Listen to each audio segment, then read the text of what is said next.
warahmatullahi wabarakatuh.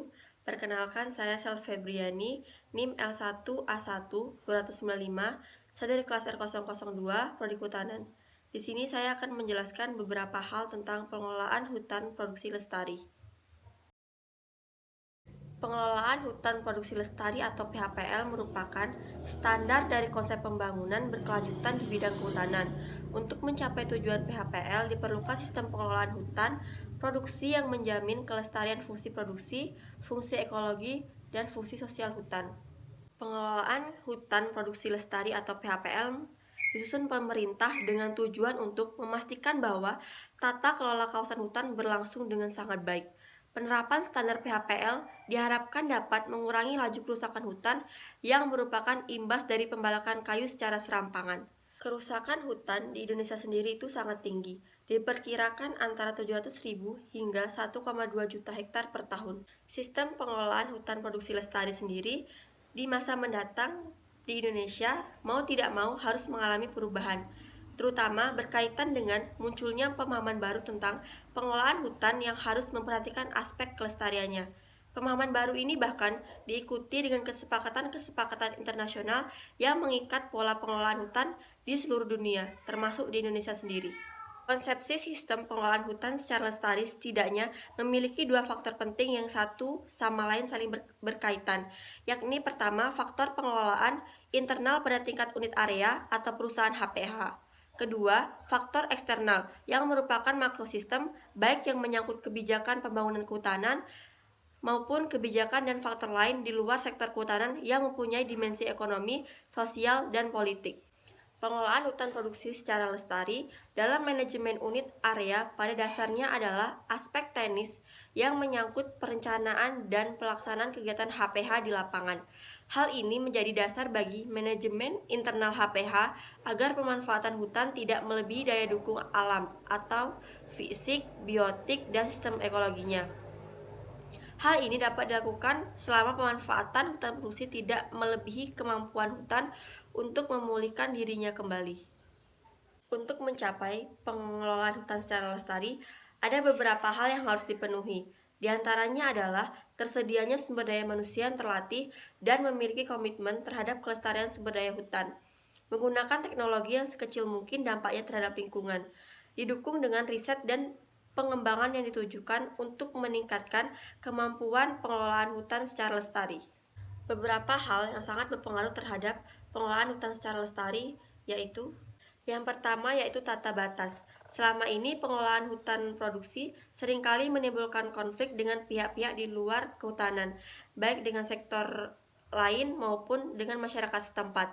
Hal ini bermula dari pemberian areal HPH yang tidak diikuti dengan pengkajian mendalam terhadap kondisi faktual di lapangan yang menyangkut kepemilikan adat dan kegiatan masyarakat yang masuk ke dalam kawasan kehutanan, sehingga seringkali terjadi dalam kawasan kehutanan sendiri. Majunya tata batas menyebabkan pengelolaan hutan atau HPH tidak dapat menghindari konflik dengan masyarakat setempat yang memanfaatkan areal hutan yang sama. Sebagai akibat, misalnya masyarakat mengalokasikan lahan tersebut untuk kegiatan ladang bergilir, sedangkan HPH memanfaatkan untuk produksi.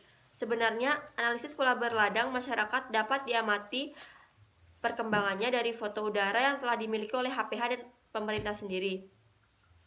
Akan tetapi, ketika interpretasi foto udara dilakukan oleh Departemen Kehutanan, kawasan semak belukar yang sebenarnya merupakan areal peradangan masyarakat dianggap sebagai lahan tidak produktif atau lahan kritis dan tetap dianggap sebagai bagian dari wilayah konsesi HPH. Pihak pemerintah dalam hal ini tidak pernah berupaya untuk mencari tahu apakah semak belukar tersebut adalah areal peradangan atau akibat penebangan oleh pihak HPH. Dalam format pemerintah, belum ada kebijakan untuk mengeluarkan kawasan perladangan masyarakat dari wilayah kerja HPH. Akibatnya, HPH tetap mempunyai kewajiban melakukan penanaman pada lahan yang diasumsikan sebagai lahan kritis yang sebenarnya ladang masyarakat itu sendiri.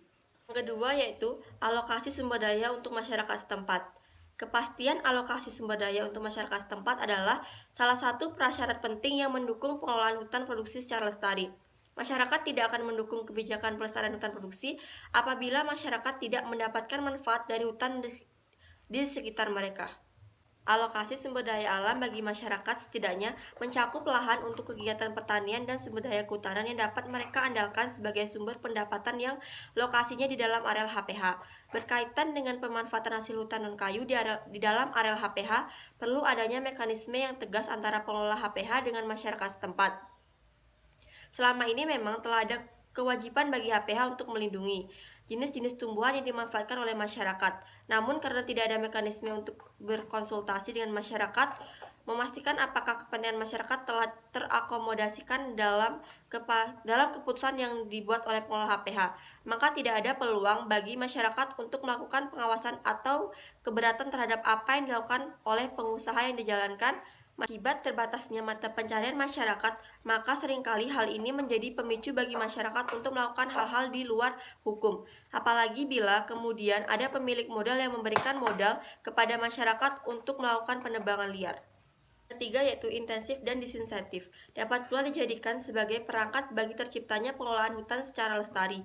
Bagi pengusaha yang memiliki kinerja baik, perlu mendapatkan intensif agar lebih terpacu lagi dan dapat dijadikan sebagai pendorong bagi pengusaha lain. Satu syarat utama bagi terciptanya mekanisme ini adalah bersihnya aparat pengawas yang berasal dari kalangan pemerintah dari praktek kolusi dan korupsi. Kolusi dan korupsi dapat membuat upaya mendorong peningkatan kinerja sebuah perusahaan menjadi sia-sia. Sebab HPH yang memiliki niat baik untuk melakukan perbaikan dapat menjadi frustasi apabila praktek kolusi dan korupsi ini terjadi. Tidak ada dorongan bagi pengusaha untuk memperbaiki kinerjanya. Apabila aparat pengawasan dapat dibeli, pengusaha akan lebih memilih berkolusi apabila biaya yang dikeluarkan lebih sedikit dengan keuntungan yang besar.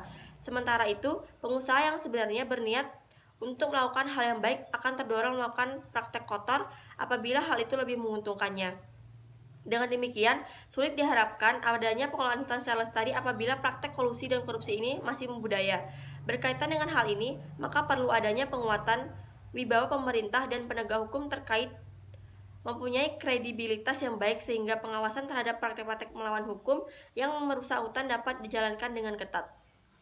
Yang terakhir yaitu peran serta masyarakat.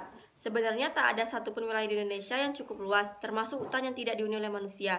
Semenjak beberapa ratus tahun yang lalu, di banyak tempat yang kini diklasifikasikan sebagai kawasan hutan negara, sebetulnya sudah ada masyarakat tradisional yang hidup dengan mengelola sumber daya alam, yang kemudian diabaikan keberadaannya. Untuk itu, sudah selayaknya pula masyarakat dipandang sebagai stakeholder dalam pengelolaan hutan produksi. Posisi ini bukan sekedar menempel tanpa fungsi, tetapi harus tersedia mekanisme konsultasi yang benar-benar menjamin proses pemberdayaan masyarakat dalam pengelolaan hutan produksi. Sekian dari saya, terima kasih. Wassalamualaikum warahmatullahi wabarakatuh.